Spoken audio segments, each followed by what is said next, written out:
Hello, আসসালামু আলাইকুম। কেমন আছেন আপনারা সবাই? আশা করি অনেক ভালো আছেন। আলহামদুলিল্লাহ আমিও অনেক ভালো আছি এবং অনেক বেশি খুশি আছি। কারণ ফাইনালি আজকে আমি পাবনাতে যাচ্ছি আম্মুদের বাসায়। প্রায় ৭-৮ মাস পরে আজকে পাবনাতে যাচ্ছি। তাই আমি আজকে অনেক বেশি খুশি। প্রত্যেকটা মেয়ের কাছে এটা অনেক আনন্দের একটা দিন, যেদিন সে তার বাবা-মায়ের বাড়িতে যায়। যেখানে সে ছোট থেকে বড় হয়েছে, এতটা টাইম সেখানে থেকেছে। তো আমার কাছেও সেই স্পেশাল দিনটাই আজকে।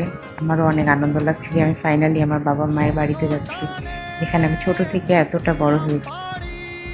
তবে আজকে আমার সাথে, সাথে আমার ছেলেটাও অনেক খুশি, কারণ সেও আজকে তার নানুর বাসায় যাচ্ছে আর তার সবথেকে প্রিয় একটা জায়গা হচ্ছে তার নানুর বাড়ি। সে দেখেন খুশিতে কি লাফালাফি করছে। এখানে ব্যাগগুলো সব রেডি করছিলাম, রেডি করা শেষ। এখন বের হয়ে যাব, সময় হয়ে গেছে প্রায়।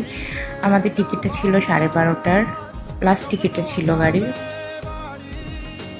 তো এখানে আমার হ্যান্ডসাম ভাইটা বসে আছে, আমাকে আমার ভাইয়াই নিতে এসেছিল এবার।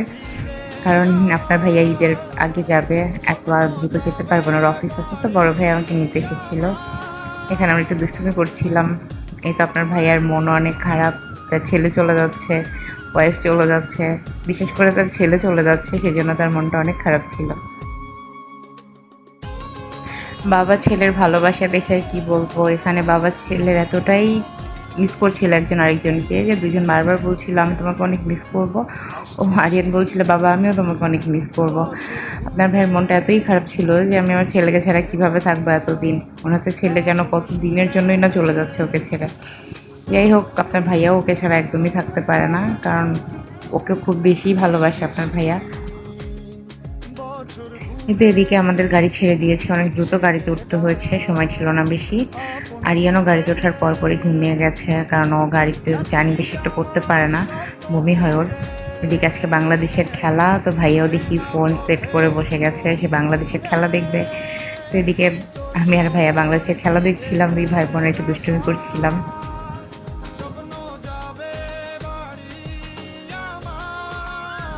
এই তো যমুনা সেতুর কাছাকাছি চলে এসেছি, এখন যমুনা সেতুতে উঠবো। আজকে রাস্তাতে একদমই জ্যাম ছিল না, যে কারণে অনেক দ্রুত চলে আসছি।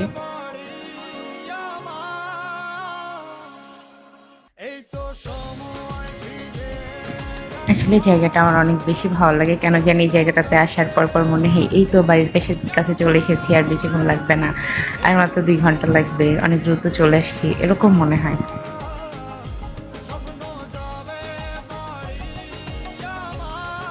এই তো যমুনা সেতু পার হওয়ার পরে এখন একটু হোটেলে দাঁড়িয়েছে গাড়ি, আমরাও নামলাম একটু ফ্রেশ হওয়ার জন্য। আরিয়ান যাচ্ছে ভাইয়ের সাথে ফ্রেশ হতে, এদিকে আমি একটু ফ্রেশ হয়ে আসলাম, এসে কিছুক্ষণ উপরে দাঁড়িয়ে দেখছিলাম নিচের ভিউটা।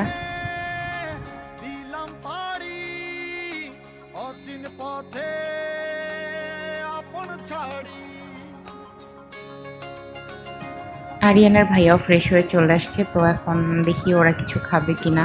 আরিয়ানকে জিজ্ঞেস করছিলাম তুমি কিছু খাবা কিনা, ও এতটাই এক্সাইটেড যে ও খুশির জন্য কিছুই খাবে না, বলছে না আমি শুধু নানু বাসায় যাবো, আমি কিছু খাবো না, আর কতক্ষণ লাগবে।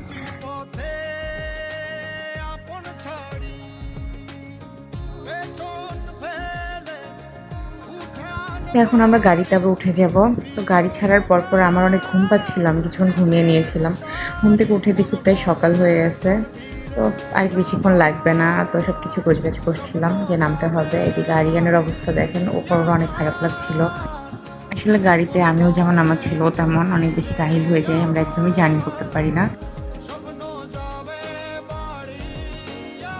এই তো আমরা চলে এসেছি, গাড়ি থেকে নেমে গেলাম।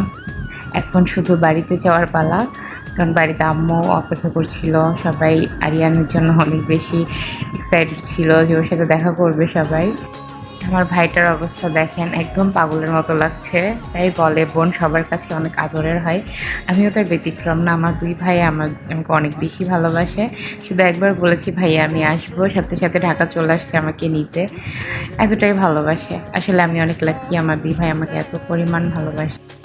আসলে অনেক বেশি আনন্দ লাগছিল, অনেক দিন পরে সেই চেনা রাস্তা, সেই চেনা শহর, সব কিছু আবার দেখছি। নিজের সব কিছু মনে হচ্ছে যে না, আজকে আমি আমার নিজের শহরে আসছি, যে শহরটাতে আমি ছোট থেকে বড় হয়েছি, সব কিছু। এই তো চলে এসেছি আমরা বাসায়। আরিয়া তো দৌড়াতে দৌড়াতে যাচ্ছে তার নানুর কাছে। নানু কোথায়, সেকে নানুর সাথে দেখা করবে।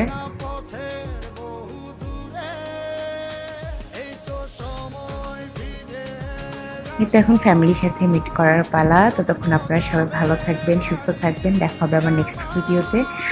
আল্লাহ হাফেজ।